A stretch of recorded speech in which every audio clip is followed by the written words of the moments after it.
Just when you think the human race can't stoop any lower, it just does. The lowlife we're going to talk about in this video is a woman who tortured her 15-year-old son who had autism to death. I've no words to describe this woman, but we're going to do it. Let's go.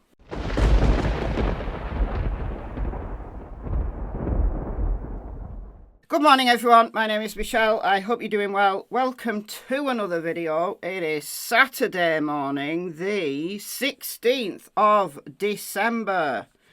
So before we get into the low life of the day, mind blown, a couple of announcements. Firstly, over on my other channel, Michelle Walks, don't forget Cold Case Christmas. Views are a little bit lower than I would have liked because what I'm trying to do in these, the short videos, some of them are less than 10 minutes. They're all less than 15 minutes. Well, actually, a couple are about 15 minutes and something. But they're short videos, so they're easy to watch. And it's to publicise cases that are just not getting enough attention. Either they're older cases and they've gone cold, or they are recent cases, still active cases, but nobody's talking about them. So I'm publicising them. And I've got UK cases, I've got an Australian case, I've got a couple of Canadian cases, I've got US cases. And from episode 13 onwards, these are all cases chosen by members of this channel. Yesterday it was Shane Newhouse, and today it's the Stevenson murders. Now that is a bizarre one. So go over to Michelle Walks, and while you're over there, if it's your first visit, then subscribe. If you like this channel, you're going to love that channel as well. I cover a wide range of cases over there. And somebody asked me in my comments, said, Michelle, why don't you cover more UK cases? And I get asked this all the time. I do. I cover a lot of UK cases, particularly on Michelle Walks. But because only 12% of my audience on this channel, I'm not sure on Michelle Walks, I don't think I've ever checked, but UK cases aren't as popular. I know some of you guys who live in the US, 65% of my channel views come from the US. I know a lot of you guys in the US who watch all my videos like the UK cases as well, because you don't hear about them so often. But I've got a bunch of them even in Cold Case Christmas. UK. Hold on. UK. Let's go down a bit. UK. Finns UK. Scottish. Let's go down. UK. Although he went missing in Lanzarote. UK.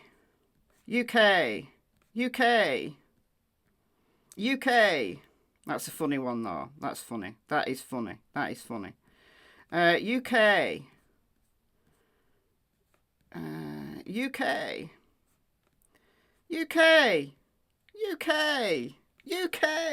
Oh yeah, before I forget, I got a couple of parcels from my P.O. box delivered yesterday. So I got this hat. Thank you, Helen. This is Helen's card. It's got a phone number on there, so I'm not going to show you that. But it's some people have asked me where I get my hats from. So Helen sends them to me. Can you see that? So it's HH Art Design on Instagram and Facebook. I think you have an Etsy as well, if I remember rightly. And she says, here's another, slightly snugger fit to keep your head warm and your fabulous brain as sharp as ever. It is quite snug, and I've got an unusually small head, so hats are never snug on me. Hats are always a little bit big on me, they like fall down. But yeah, this is very snug. Yeah, I like it.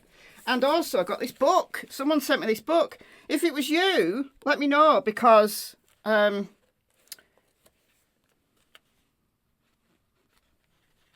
I was out yesterday and Noodle was in, it came through the door and Noodle opened it.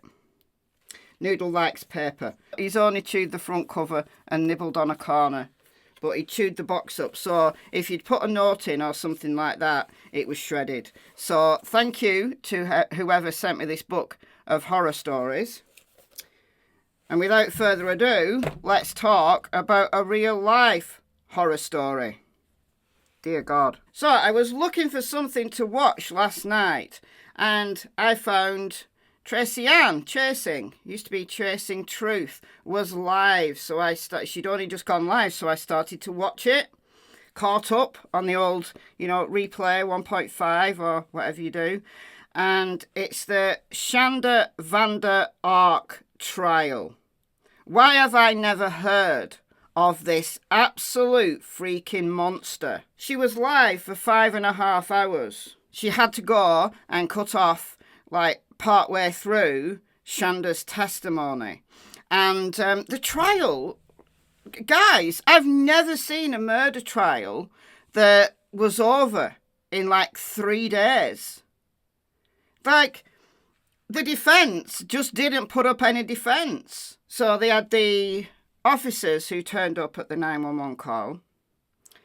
They had an officer and a detective read out the text messages between Shanda and her then 19-year-old son, Paul. Paul, who testified against his mother, even though he's all part of it. The verdict came in because we were on verdict watch before I'd even heard about this case. It was verdict watch. The verdict came in after 1 hour and 6 minutes. I thought we were quick. When I was a jury member on a murder trial in 2020, just before we went on lockdown for COVID, we were done in an hour and a half, and I think it was an hour 40 by the time, we decided that we were all done, and should we knock on the door, and should we wait a bit? Anyway, as the court clerks in the UK, they lock you in a room. They literally lock you in a room, and the court clerk sits outside. An hour and 6 minutes. They were done, and they found her guilty for first-degree felony murder and first-degree child abuse. Paul has also been charged for first-degree child abuse, but he's got a plea deal, so we don't know what's going to happen with him. But he's got a plea deal to testify against his mother. Tracy stopped kind of halfway through Shanda's testimony, so I went back and I watched the whole lot. Now, I didn't find it on Court TV. I don't know why this isn't being covered really widely. I mean, is it because it was a cut and dry case? But horror stories like this need to be publicised, surely. Monsters like this need to be exposed, in my opinion. Anyway, Court TV, they've got some videos about it, but the place to watch the actual trial was on 13 On Your Side. And this case is from Michigan. So I went back and watched the whole lot, watched it all. I was up till I don't know what time. I fell asleep just as I'd finished watching the medical examiner. The defence didn't put up any defence, really. I mean, I thought the Anthony Tote trial was done and dusted in mega quick time. That was done in less than a week because the defence just didn't put up anything. But what can you defend? This woman is a monster. What can you actually defend? Anyway, for those who don't know the story, let's talk about it. Shanda, absolutely brilliant woman. She'd been to law school, passed law school, second in her class. She'd passed the bar exam first time. She was working as a court scribe for a judge. And she'd even done some work in that very courthouse that she was being tried in. She had 5 kids. So there's an older son who's married. There's a daughter that she hasn't spoke to in a long time. There's Paul, who was 19 in 2022 when all this went down. 19 kind of stroke 20. He's 21 now, I think. There's Timothy, the one who was murdered. And then there's a younger one, so known as G. All these older kids, she was somewhat kind of estranged from. Just digging a little bit into her story from the past. So about 10 years ago or so, there was concerns from Child Services about her parenting. But she was never charged or anything, and there was never any kind of court order, as far as I can understand it, because she voluntarily left the situation. Timothy, who was 15 at the time of his murder, lived with his biological father. Now, in May of 2021, his biological father said he couldn't deal with Timothy anymore. So Timothy went to live with his mother. So legally, there was nothing, I guess, to stop her taking custody, although she'd moved state into Michigan. I think they come from Oklahoma. There's kind of something else, I think, that I've not quite got to grips with yet, but she took custody, but she couldn't get him a doctor. She couldn't get him in a school. So this poor Timothy, who was autistic, had ADHD, had a movement disorder, or he was without medication. He was without any scrutiny from doctors. She was supposedly homeschooling him, although I don't understand how she could possibly be homeschooling him, because she was working full-time, and she seemed to be working like 12-hour shifts at the courthouse. So how could she be homeschooling him? Also in the house is Paul, the older brother, who shares the same surname, so I'm assuming that they're full brothers. I'm assuming that the surname's Ferguson. Her surname is Vander Ark because she was married to the little boy, G, his father. Okay, so the wheels fell off in January of 2022 when I think his name's Adam, her husband, G's dad, so Timothy and Paul's stepdad, had a stroke. So he was never a well man. I think he was in a wheelchair already, or the stroke put him in a wheelchair. And he left the house. He went to live with his parents because they lived in a single level house. And the house that Shanda and the family were living in was 2 levels. I don't understand. But anyway, why wouldn't you just live on 1 level? So Shanda's left with Paul, who's working at Applebee's, supplementing the family income. And Shanda's working full-time. Okay. So when Shanda's working, Paul's looking after Timothy and G, who I think was 7 at the time, who also doesn't appear to go to school. Timothy was tortured.